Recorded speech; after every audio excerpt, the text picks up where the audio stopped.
the Countryside Podcasts with Chris Skinner.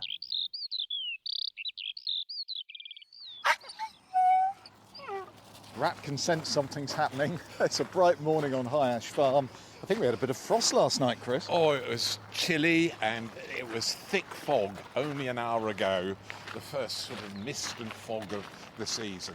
So, yes, we got a bit of a surprise this morning. We're off-piste. We've got an away day. I'm going to take you in the truck in a few minutes and we're heading due south. So, a little bit of a surprise. Rat has already jumped in the truck. His tail's wagging. He said, well, I'm ready to go. So, we'd better be ready as well. So, come on, Matthew. Bit of a surprise this morning.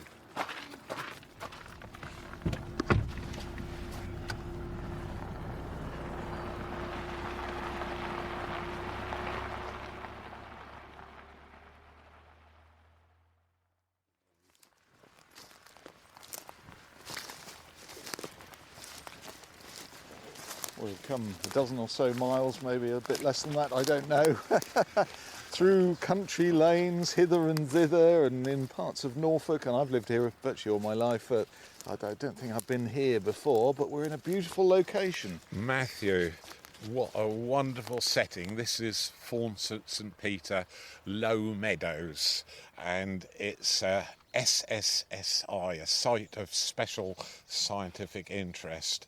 And it's a particular interest to me because we're standing really close to the River Tas, and the River Tas flows northwards towards Norwich, and on the western side of High Ash Farm it flows through quite near the end of the Tas's life because it joins the River Yare at Trouse, just a mile or so away from High Ash Farm. But we've travelled kind of upstream, if you like, because this is an amazing, amazing site. It's one of only 3 in the whole Tas Valley that's called unimproved grassland. And just on the other side of what was the Tas here, we're standing next to a meander, which I'll explain in a minute. There's some lovely old meadows there with sedges and rushes and all sorts of biodiversity out there. It's like we're in a bowl as well here, isn't it? It is. We're at the base of the Tas Valley, and it was an extraordinary feature because in the 1940s the River Tas was right beside us, running through what's called a floodplain, this flat alluvial landscape in the river valley, in fact.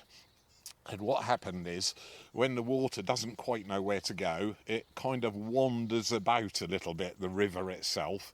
And it's got a word that we still use today. It's called meandering. We're good at that. We're very good at meandering.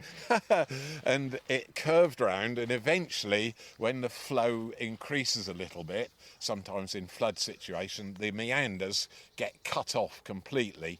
They're also called oxbow lakes because years ago, when oxen used to do the ploughing, there'd be a big curved piece of wood under the oxen's necks to hitch up the sort of equipment that you'd use for pulling a plough, and it was hung underneath the oxen's neck, hence oxbow, which is this big curve. Then eventually those get cut off, and it then becomes, instead of a meander, this curve like a snake, if you like, in the river. It becomes a mort lake, which means the water's still there, but it's cut off completely. A dead lake. Mort is French for dead. For dead. And there's a place in London, isn't there, where they have the boat race? That's exactly right. That right beside us, we're standing next to a meander. And there's virtually no water in it because in the late 1940s, the River Tas was straightened under the jurisdiction of the Upper Yare and Tas Internal Drainage Board. Oh dear, that sounds grim, doesn't it? It was grim, and they went through, and I suppose it took the best part of 15 years to go from where we are, at the upper reaches of the River Tas, right down through High Ash Farm, and they dredged the River Tas. I'd spent my entire childhood sitting on either Marksall Bridge or fishing off the marshes on the edge of High Ash Farm into the river there, full of roach, rudd, dace, gudgin, minnows galore, sticklebacks as well in the slow-flowing water. And occasionally, as an 8-year-old, you'd be petrified because suddenly a torpedo would go up the river, and that was a pike. And it was after dinner, which would probably snap up a dace or a small roach at great speed. They're absolutely like rockets in the water, and if you caught one accidentally, if you'd got a minnow or a small dace on your fishing line, the pike would come and grab that, not realising it's already been hooked, and you'd be hauling in a pike, which is the most scariest thing an 8-year-old boy could see. Ugly brutes. They were all mouth and torpedo shaped. Antediluvian looking, really, aren't they? Yes, yeah. So all sorts. So we're now in the upper reaches of the Tas. So that just over there is where the Tas is now? That is where it is. It's all straightened, and what happened, it cut these lovely meanders off, and what I've brought you here is the Environment Agency has decided to reinstate the meanders. So instead of the River Tas, when it's in flood situation, racing through down like a canal, if you like, dead straight, they're going to slow the river up by reintroducing these meanders, which will have water in all the time now, and the flood channel, the original deep one, will only be used in flood situations. So the water can still go down it, but the preference is to reinstate, to slow the river, and to recreate these meanders, which are really visible on an aerial photograph. You can see where the meanders were. There's a lovely, beautiful row of alder trees. Well, there's this curve, isn't there? This Yes. describes a semicircle all Yes. the way round, and this And clearly was where it was. There's 3 or 4 of these all down this particular landowner's portion of land, and it extends. Its the total length here is about 600 metres long, and they've all worked out how much soil has to be removed. But the new River Tas is only going to be about 5 or 6 feet wide, which is what its original width is. I can almost stride over this meander with 3 or 4 steps. But this is where the riverbed used to Yeah, be. we're standing on the riverbed, which is now completely dry. There you go. It's very gravelly down there, about 3 or 4 feet, which had been the old river bottom. But because it meandered, it slowed the river up, and eventually it's got silted up, and local farmers didn't like it because it flooded their water meadows. During the winter months they were inaccessible, and therefore you couldn't graze your livestock on it. But why is this area so important? It's because it remained unimproved. All those centuries ago, the old grasses and sedges are still here, but there's a wonderful array of wildflowers in the summer months. We've got 4 species of orchid here, which are really, really special. There's green-winged orchid, early and late marsh orchids, and common spotted orchid. A rat has come with us, and because there's quite a bed of nettles in amongst all the plants here, he's staying in one spot, although I got him on a lead this morning, so he's having to be well behaved. He's off home turf, though. That's the thing, isn't it? He is. So he's a little bit whiny because all we're doing is standing instead of walking into this wonderful vegetation. But what's the other thing that's special about it is the whole variety of grasses. I'll pick rat up. We haven't got any of the improved grasses, which farmers would, their eyes would twinkle. Things like ryegrass and agricultural timothy, the modern grasses. These are all the old original grasses, like quaking grass. There's one favourite one here. If you come here in the summer and the sheep are perhaps grazing here, it would be called sweet vernal grass, and it's actually not particularly ideal for grazing animals because it's quite bitter, but when they graze or trample it, it's got this fantastic perfume coming off it. It's really, really beautiful. But just look beside the channel that was dug by Anglian Water in the mid-1940s. That's where the Tas is now. Yes, that's the Tas now.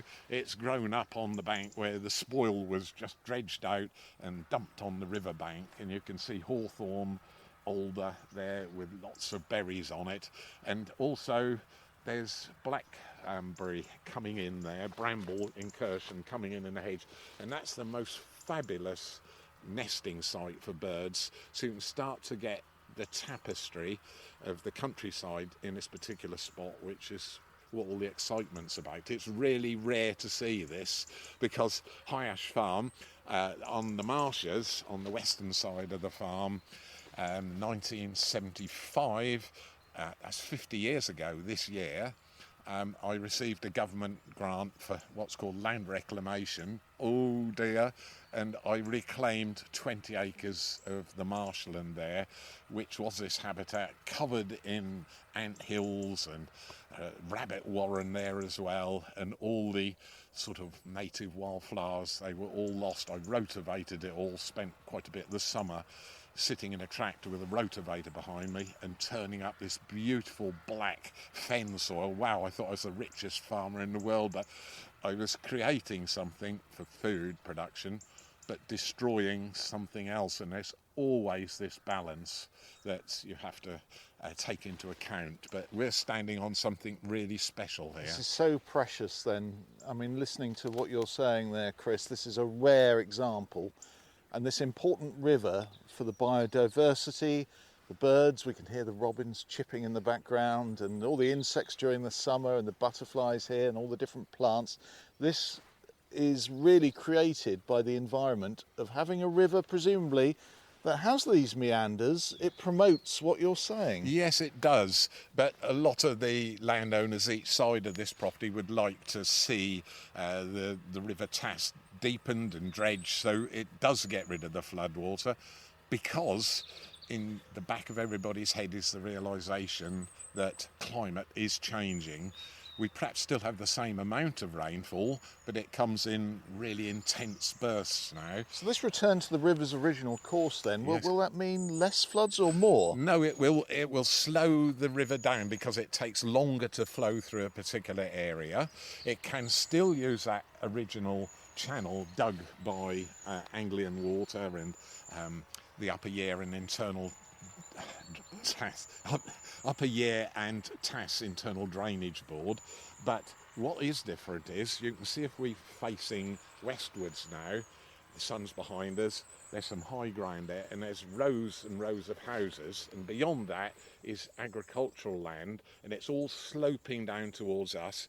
When we have these rainfall events, an inch of rain in an hour and a bit, the water runs off the fields onto the road, and some of the properties in front of here have all been flooded, so they want this sort of river channel to be opened and widened and straightened and even deepened. And of course, doing that, you absolutely lose what you've got here, because this is a really sensitive habitat. It's very prone to disturbance. In fact, the less disturbance it has, the better, because we've got special birds here as well. We've watched robins. I'm just watching some goldfinches in the top of the hawthorn tree over there, but during the hours of darkness, There they go. Yes, just flying across in this early morning sunshine. There's also barn owls there, kestrels, sparrowhawks, so it's a complete habitat in a little restricted area, and that's what's happening out in our world, in our countryside. These areas are becoming like little gems. You can't actually put a value on it, because nature itself kind of belongs to everybody, but they're absolutely as precious as gold, I can promise you. And that's why I brought you here, just to celebrate the fact that the river is going to be re-wiggled, if you like. Well, that is what they're calling it now, isn't it? Yeah. Re-wiggling, Yes. which is a fun way of putting it. I think there have been some sections of the Waveney where this has been done. Right. I mean, for people not familiar with Norfolk geography, the Waveney is on the border between Norfolk and Suffolk. Yeah, absolutely, it flows way out. It's another river that has a big floodplain just on the outskirts of Bungay. I took you there perhaps a year ago, and we visited Meadows, which is right by the River Waveney there, and you can throw a stone from one side to the other. My grandfather farmed Outney marshes there a century ago, and that's also incredibly important. The river flowing down, it can overflow its banks onto those flood meadows, those water meadows we also call them, during the winter months, and you have these huge sheets of water. Any deposits in the water, drops out onto the marshes and helps to fertilise them, and that helps the grazing of the cattle, the sheep, and dairy production down there, again, which everybody wants, needs, and also loves. When you see that picture of grazing cattle on the water meadows, it is just like nothing on earth. It's beautiful, and that's what we're trying to recreate and preserve. Rat's getting increasingly fed up with this arrangement that we're doing here. I'll pick him up again. You're spoilt, Rat. So there we are, and I can see all sorts of wildflowers growing along the edge of the Tas there, right beside us.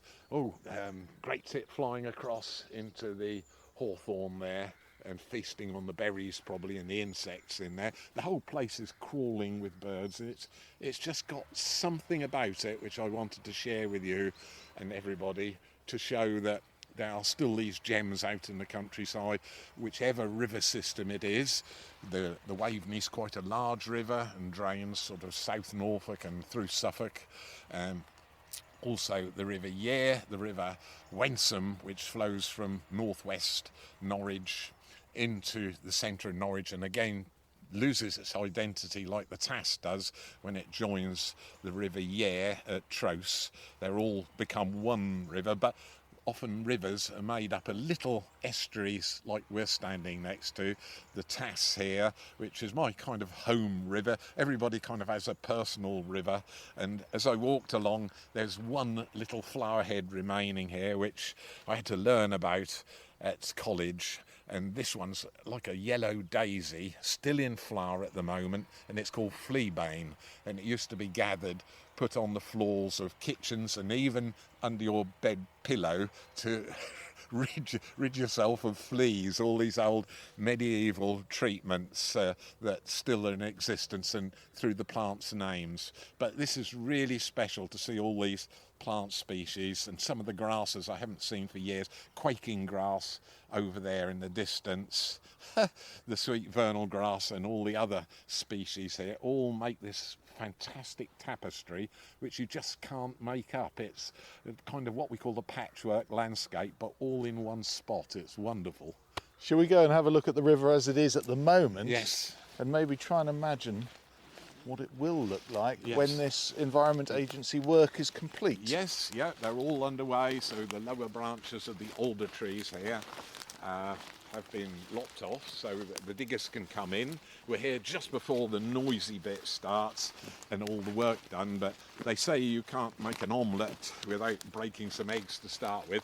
But this is where the spoil was dumped from the excavation of the old river, and our meander is here. This little bit of meander we just walked up to still has a little bit of water in it, and underneath us on this deep alluvial soil, it's a lovely crumb structure. There's some soil here that the moles have dug out. I'll just pick that up with my hand. It's damp soil there, and I rub it on my hands, rub my hand off, and it's completely clean. That's what you call a good crumb structure. And so we've got this deep alluvial soil in the base of the river valley here, and under that is gravel, and under that, only just 5 or 6 feet beneath where we're standing, is this fantastic layer of chalk which comes in off the Yorkshire coast, skirts like a snake again down through the British countryside, under Hyash Farm, under Norwich, snakes out under the North and South Downs, and finishes with the White Cliffs of Dover. That's really unique. So the Tas is really classed as a chalk stream, which is why this huge variety of different plants are there. I think we're upsetting Matt Robin. Yes, I should think so too. What an intrusion.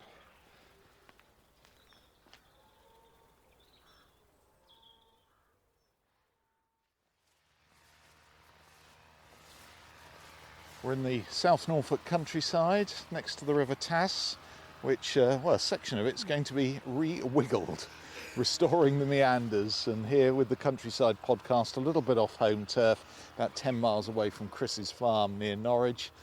And we're out in the sun once again, out from under the trees and the thickets here, and it's a beautiful morning. Absolutely stunning. And this is we're now walking up to the channel that was dug by the internal drainage board years ago. There's a marvellous bridge across here. It is. It's a bit of chainsawing going on, so apologies for that. Yes, it's the Environment Agency just clearing the low branches off the trees. And you can see the Tas here is little more than a sort of fast-running stream. So if I put an imaginary rubber duck or a stick in the water, it would take about 6 hours to get to High Ash Farm, flow past another 2 hours to get to the River Yare, and then 6 hours after that to come out at Yarmouth. So it's within 24 hours this water has joined the North Sea, which makes it really special. Nice clear bit of water up there. Yes, there is, and that's the beauty of this habitat here, which is why the meanders are being restored. It won't be a great wide channel like we're looking at, which is about 15, 18 feet wide here. Lots of reeds growing in the base, and rats being very tempted to jump off the bridge into here. Don't do it, rat. So we'll have otters in here as well, lots of water voles and all the creatures that are associated with the water habitat, as well as damselflies, dragonflies. It's just a complete sort of... There's a cloud of gnats here as well. They're all... And that's what's feeding the insectivorous insects. Things like chiffchaff will come through. Any late swallows feeding up as they fly southwards will be feasting on exactly that. That's ideal fodder for them. And all sorts of different insects. There'll be freshwater shrimp in here because you can just see the gravel bottom over there on the left-hand side of the river. You can see stones there, and there'll be freshwater shrimp in there. Is that water cress there? Yes, that's fresh. That's water cress. Yep, that's edible. But having said that, although we're in the upper reaches of the Tas, the river concentration of nitrates, phosphates, and all the other nutrients that plants need to grow, there's probably around about 40 times too many nutrients in any given litre of water for the plants to actually what they actually need to survive, because of agricultural pollution, because of all the new house building. Many of the houses along here on the adjacent side of the property don't have mains drainage as such. They all have septic tanks, and it all eventually seeps down into the valley bottom and increases the nutrient burden of the streams here. The High Ash and Tasborough sort of linked to it all. As it goes past High Ash, there is an even higher level of pollution in the river there before it joins the River Yare at Tros. I think, Chris, this all looks bucolic at the moment. It's a deep channel, the water's just gently coming down here, but those weather events you talk about, this can turn into a raging torrent, and in fact can overspill the banks and endanger surrounding properties, can't it? Exactly. This is the balance, as we all need and desire more houses, particularly more houses out in the countryside with large developments. It's putting pressure on these beautiful resources that still remain intact, like this unimproved grassland here. It's crucial we look after them, but it's like everything else in life. You have to kind of try and find a balance, because when we have the rainfall events, the water will be 6-7 feet deep, and we'd actually be standing in water on top of this bridge. It's all been wired down onto the RSJs underneath it so that it doesn't float away. And these meadows, you see, it levels out on our right, which is a proper water meadow, and that's designed to slow the water flow up, which is the whole point of meandering and rewiggling. It gives the river a chance to slow its flow up before it reaches the more sort of industrial and more inhabited areas further south, particularly when it goes through Norwich. The eastern part of Norwich is obviously quite vulnerable. When I used to cycle to school, just when I'd cross the River Tas on the outskirts of Norwich, there's a little village there called Lakenham, and there was a post office on the corner, and that's where I used to stop on my bike before going to school and just have a rest before I did the challenge of what's called Long John Hill. And on the wall of the post office, it was taller than me, it was about, at the time, about 5 feet up, was an arrow and a line, and it said flood level 1912. And that just shows, you know, how when the weather does change, you can have these incredible flood events. And that is what we're trying to avoid here by allowing the river to re-establish its natural course, wiggling through the countryside, slowing up the water in the upper reaches of each of the river valleys, which is what this scheme's going to do. And that's how important it is, and that's why I brought you here. But just to share this sort of gem of the countryside, which is Forncett, St Peter, Low Meadows. I would advise anyone interested in history looking up the events of 1912 in Norwich and the wider Norfolk area. It's been worked out, I think, Chris, that, I mean, obviously way before our time, that the rainfall on that occasion, in a couple of hours, the entire contents, the equivalent of Lake Windermere, fell on Norwich. Yeah, exactly, and it coincided with some high tides as well, but it swept away both the bridges which are currently there today. That's the power of nature, the power of water particularly, when things go wrong, and we're having more and more of these extreme events, and it's trying to sort of soften the effect of them by taking out measures like we're doing here to hold up the water in the upper reaches of the river, each of the river systems, whether it's the Waveney, the River Yare, the River Tas, which we're standing over at the minute. They're all important, but they all contribute and they all join up to huge flood events, and that's what we're trying to avoid.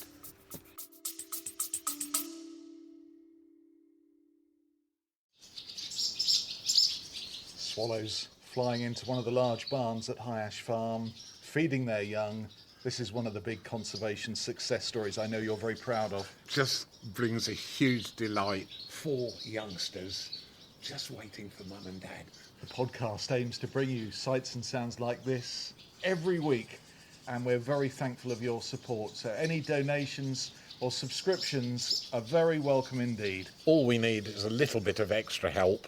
It just keeps it going from week to week. Monthly or one-off subscriptions, whatever the size, and the website highashfarm.com/podcast.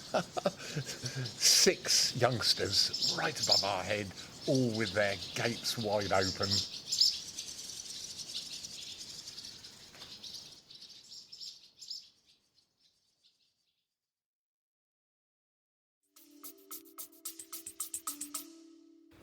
This bridge reminds me of one of yours on the farm here.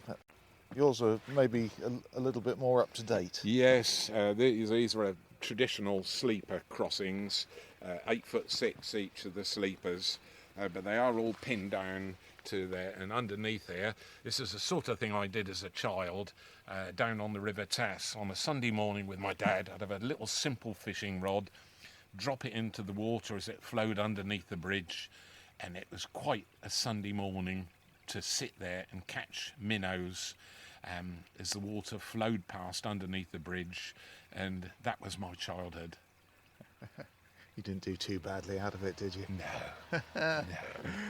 Well, we're going to leave you with the sound of the river gently moving through its course here at Forncett in South Norfolk.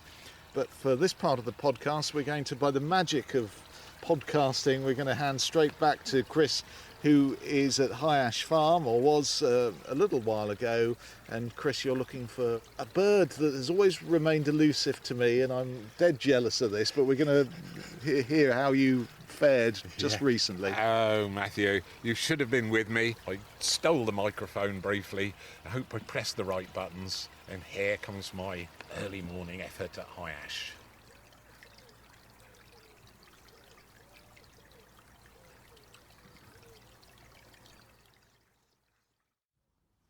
Good morning, everybody.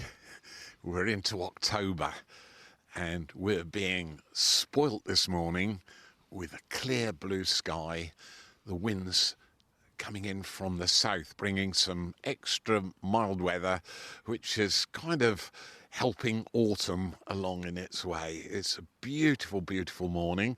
I've just finished litter picking, which I do every morning, 7 days a week, on the various gateways of the farm where last night's excesses were dropped out of car windows.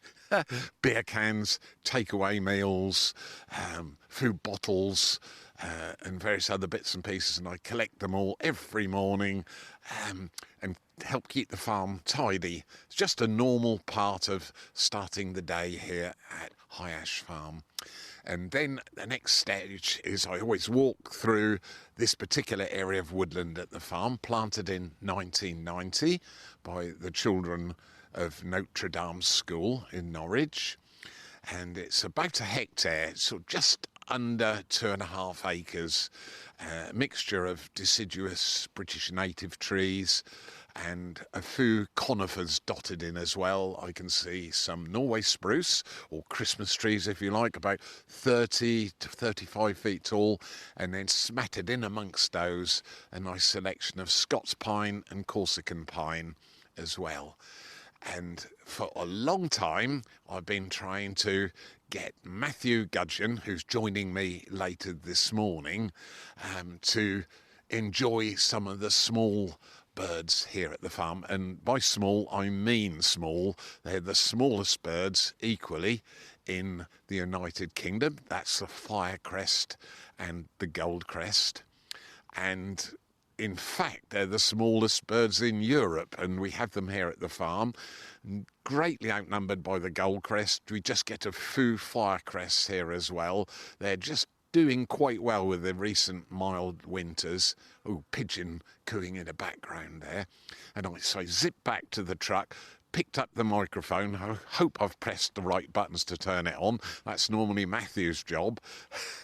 And I'm just walked along the edge of the wood, which I'd already done with Rat. He's laying down. I'm sitting beside the woodland here with the sun behind me, and it's gloriously warm.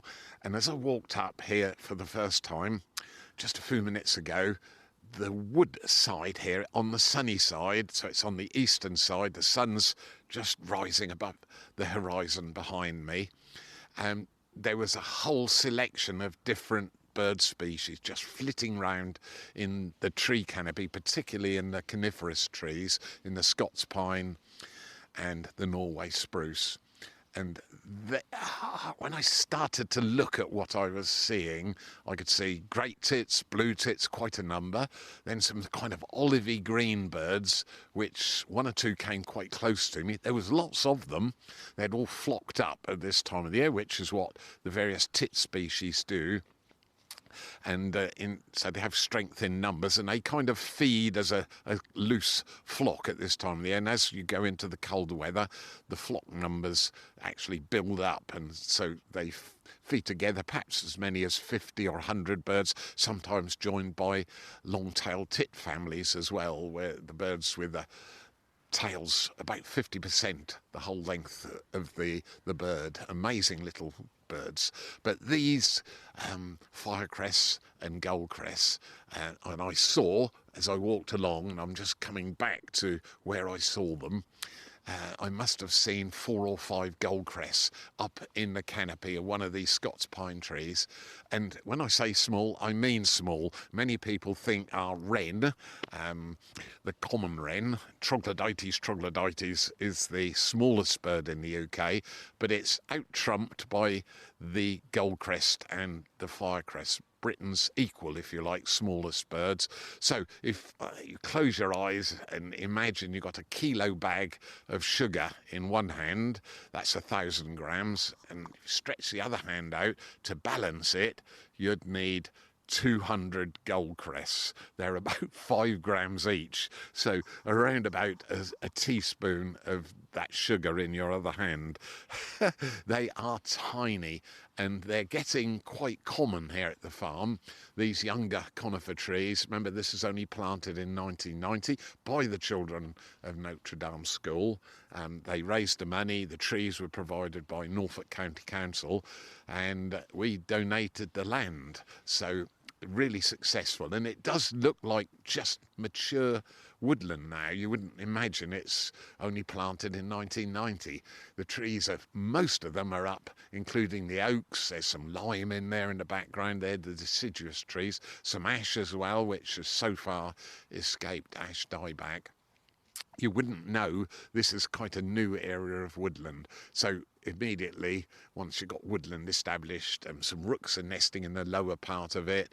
There's various wood pigeons nesting. There was a buzzard nesting in here this year, and it's thriving with bird life. There's also a mixture of hawthorn to provide some berries in there as well. So it's a variety of trees providing a variety of habitat. And those little goldcrests, I've just come up to the tree where they were, and there's just one or two flitting about. I can see a chiff-chaff in the top of the tree, really busy, just skirting in between. And then there's some smaller birds lower down, and they're quite difficult to see who's who.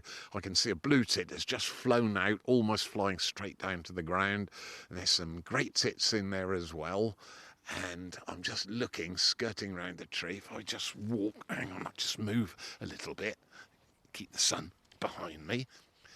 And if I just walk round the periphery of the tree, it's only about 30 feet from me. I can just see, I think it's a goldcrest. Yeah, it is. It's just a tiny little bird, about the size of a cotton reel, no bigger than that. And it's just darting about from the tip of one of the Scots pine sort of bunches of needles to the next one. And there's obviously gossamer spiders up there caught in the sort of needles of the tree, or some other insects which are virtually invisible to us, but providing a really early breakfast. And there's now 2 or 3 smaller birds in amongst them, and I can see the occasional one on the bright sunshine. Should have brought my binoculars, but it's only, 20-25 feet away from me. I can see the bright yellow stripe across the top of the head, which gives them their name. The firecrest has a much deeper orange crest, and as I said, they're far less common. We do have them here at the farm, but the goldcrest is really, really common here now. You can't hear them, or I used to be able to hear them, but one of the signs of a bird watcher, which I'm not, getting older, which I am, is to lose that high-pitched top end of your hearing. So if you walk through conifer woodland, particularly in the spring when the goldcrests are calling, doing their mating calling, and you can't hear them, then you know you're getting old. But they've also got another name which intrigued me for years, because my father used to see them here at the farm, and he'd call them woodcock pilots. And it scratched my head, because I used to think he'd come out with these things, just make them up. But there was some degree of sort of link with what he was saying, because once you go into autumn over in the near continent, the weather, which is influenced much more by the European landmass, gets much, much colder over there, much sooner than here in the UK, where we've got a sort of more of a maritime influence with the North Sea to one side of us and the Atlantic Ocean, and it keeps us much warmer, believe it or not, even in December and January, than our continental neighbours. So these tiny little birds, which suffer hugely in cold, cold weather, they just can't sustain their body heat overnight unless you have a mild winter. So many of them do die in extreme cold. They will migrate across. These tiny little birds, remember 5 grams, absolutely tiny. They come across about the same time of year that the woodcock migrate. We'd have our resident population, obviously goldcrests and firecrests here, but it's joined by thousands of others coming across the North Sea. And my father used to think that the goldcrests would hop on the back of a woodcock, because they weren't capable of flying across the North Sea, and sort of steer them to the UK, hence woodcock pilots. You can't make it up, can you? So, but they're beautiful little birds. I just love seeing them. And it's a shame it's so early in the morning. Matthew's about an hour and a half away from getting here. Got a plane just taken off from Norwich Airport, heading due south, probably down to the Canaries, this one. Just going overhead at the moment, about 2,500 feet up and gaining height. So there we are. They will nest, a tiny little cup-shaped nest near the tips of the branches of conifer trees, and sometimes even in gardens people plant conifers like leylandi in the garden, and that's another favourite tree for them as well. Little cup-shaped nest, and between 5 and 10 eggs in there, occasionally up to 13 eggs, and because they nest quite early and the incubation is quite short, just by the female does all the incubating, both sexes build the nest, then they can have time to do a second brood. So one's just flown in right on the edge in the sunshine right in front of me. Absolutely beautiful, and it's hanging upside down. It's just as dexterous as the blue tits and the great tits. Just unbelievable little birds. So there we are, little quick visit before Matthew gets here. So anyway, I hope you've enjoyed that. I don't often have the privilege of turning the microphone on, but I hope recorders come up on the screen, so it must mean at least what I'm talking about is being recorded. So there we are. I'll turn the microphone off now and get back to the farm. Bye for now.